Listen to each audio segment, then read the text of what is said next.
Hey folks, I'm Mark Ryan. This is Super Review, and this is the Yanyin Canon II. That's right, this is a sequel to the Yanyin Canon, which I will be honest, I never heard the original. But for the past week or so, actually a couple of weeks, I've been listening to the Canon II here, and I've got some thoughts. This is an IM that comes in at an interesting price point. I actually am also reviewing the Performer 8, the Aful Performer 8, which is at a very similar price point. And I think this is a good price point to have this kind of competition, because at around 380 bucks, which is what this thing costs, there's just not a lot of great IMs out there. There's like the Manguard T2, which is pretty solid, but apart from that, I'm struggling to think of stuff except for like the Moondrop Blessing, right? And you guys are probably tired of hearing me shield the Blessing, so let's talk about the Canon. All right, so yeah, it's 380 bucks. It is a hybrid driver configuration. I believe it is one dynamic driver and 4 balanced armatures,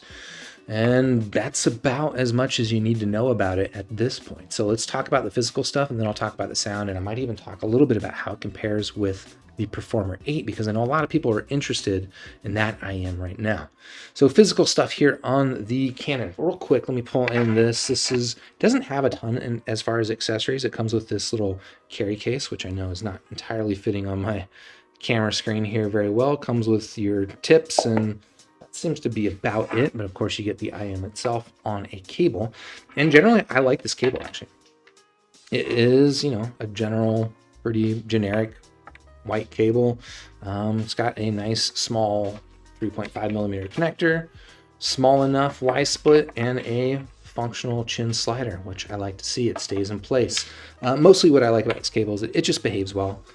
I'll do a bit of a fit. No, I'll do a fit demonstration in a bit. I'll do a roadie wrap demonstration here, so you can just kind of see how well and how tidy this thing sits. That's what I like to see. So yeah, generally like it. You've got of course, your preformed ear hooks up here that terminate into 2-pin connectors. So if for whatever reason you don't love this cable, you can swap it out. I'm having a little bit of a tough time getting it out. I promise it comes out. It's just a little bit on the tight side, but there you go.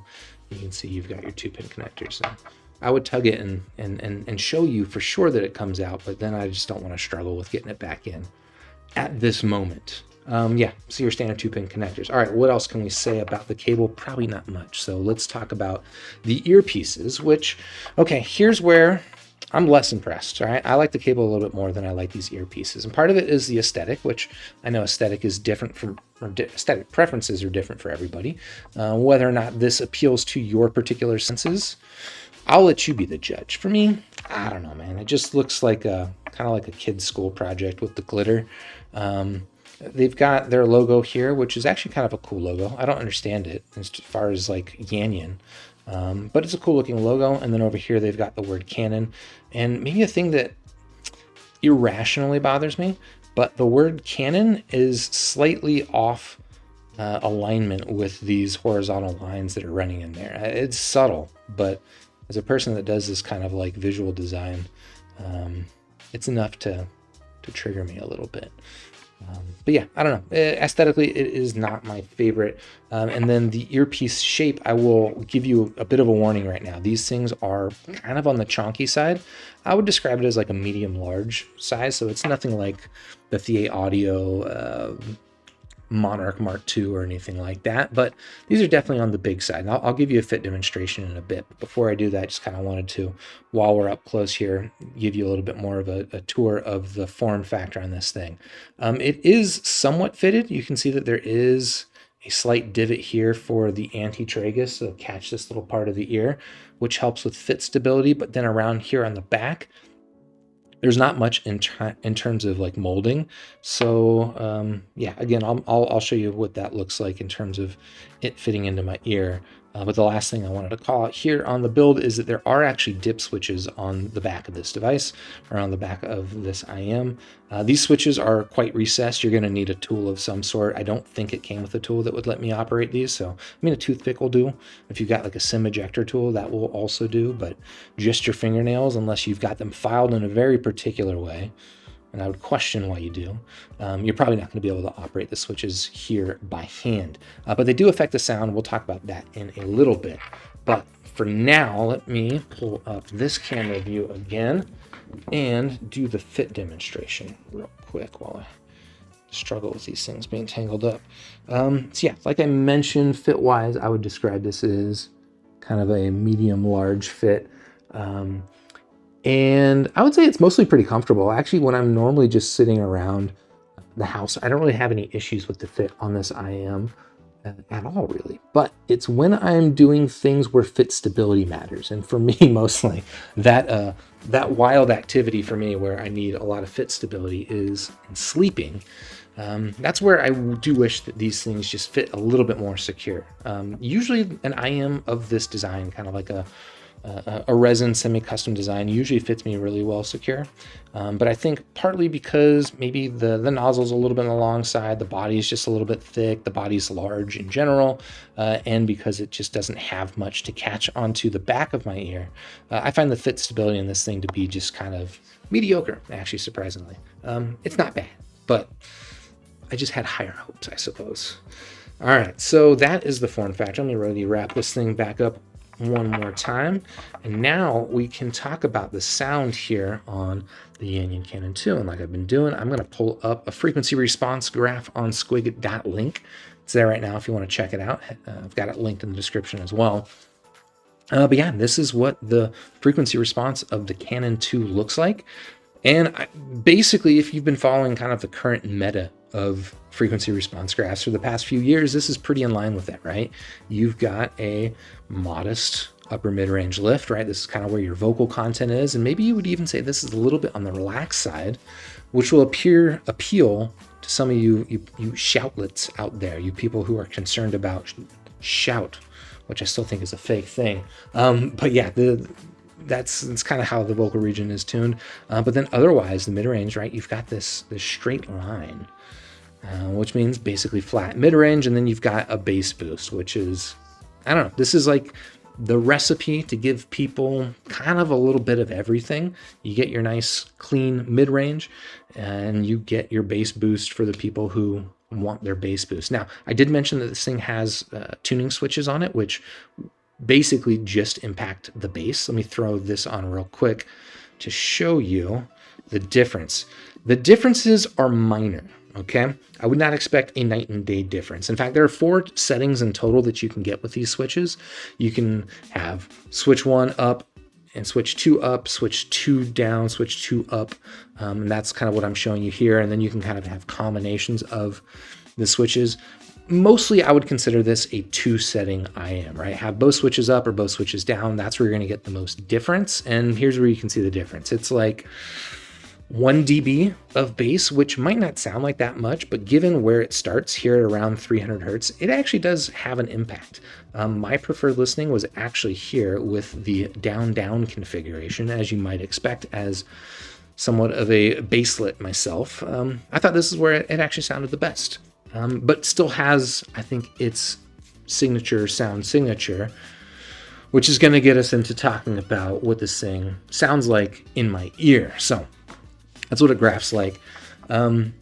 Basically, I would describe this as kind of like a neutral sound signature, a little bit on the relaxed side, a little bit, just a smidge dark up top, pretty well extended in the treble still. But that bass boost there, even with the down-down switches, is significant. It contributes significantly to the tonal balance of it, right? It's not entirely sub-bass focused like it is on a lot of IMs that are tuned very similarly to the Yanyin Canon II. I think the bass here, it's got a little bit of extra stank on it, and that could be either a good thing or a bad thing depending on what you're looking for in your audio. I think the execution here is actually really good. So if you're looking for a neutral-ish IM that's just got a little bit of extra stank on the bass, I think something like this might appeal to you more than some of the more sub-bass focused neutral with sub-bass boost IMs. All right, let's get a little bit more, even more subjective into imaging performance on the Yanyin Canon II. I would say is probably where this IM is weakest. I wouldn't even necessarily say that it's bad, but it's pretty middle of the road when it comes to imaging performance, and maybe even a little bit.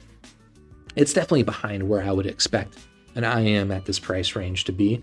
If that's not your priority, and it's not my priority all the time, so I get it, that's not necessarily a bad thing. But if you're looking for that really strong sense of separation between sounds, that really strong sense of positioning behind and front, to the side, left to right, etc., the Yanyin Canon II, it does a decent job with that stuff, but because of that extra stank on the bass, right, it's just a little bit extra meaty in the mid bass.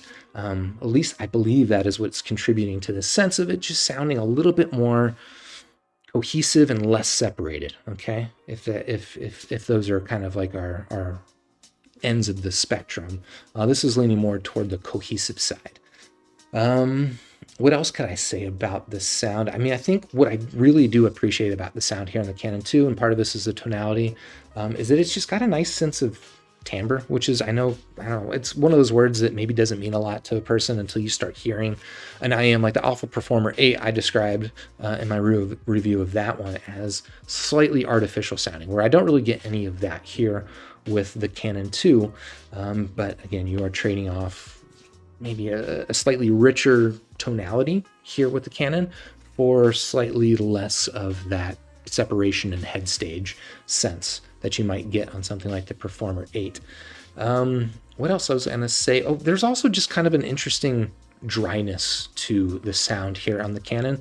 That does also carry through to the bass. So while the bass on this thing does have a little bit of extra meat on the bones, it doesn't have that same sense of like rumbling or like sharply defined decay that you get on some other more sub-bass focused, I guess.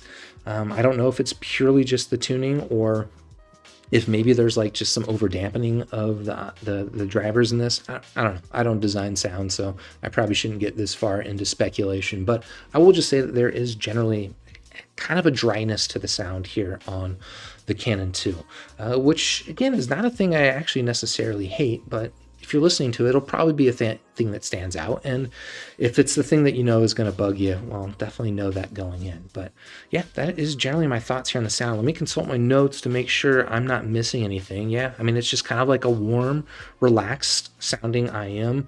It's technical enough, but it's got a bass boost and that little bit of extra stank on it that if that's what you're looking for, this is actually a pretty decent little option. I have been mentioning the Performer 8, so I'll pull this in for a really quick comparison, even though I have already kind of done that comparison. Both of these are priced pretty similarly. They're both hybrid driver IMs, $370 versus $380, basically the same. And they're both kind of neutral with sub-bass boost, but the difference between these things is that I would say the Performer 8 leans more toward being a little bit on the bright side, a little bit on the lean side, whereas the Yanyin Canon II leans toward being a little bit on the dark side and a little bit on the warmer, fuller, stankier side. So if you're looking for neutral with a little bit more bass, you're concerned about having a little bit more bass, the Canon II might actually be the pick. If you're looking for neutral with sub-bass boost, but you still want that really good, really engaging head stage, I think the Performer 8 is going to do the better job there. For me, honestly, I've kind of been bouncing back and forth between these IMs and enjoying them both.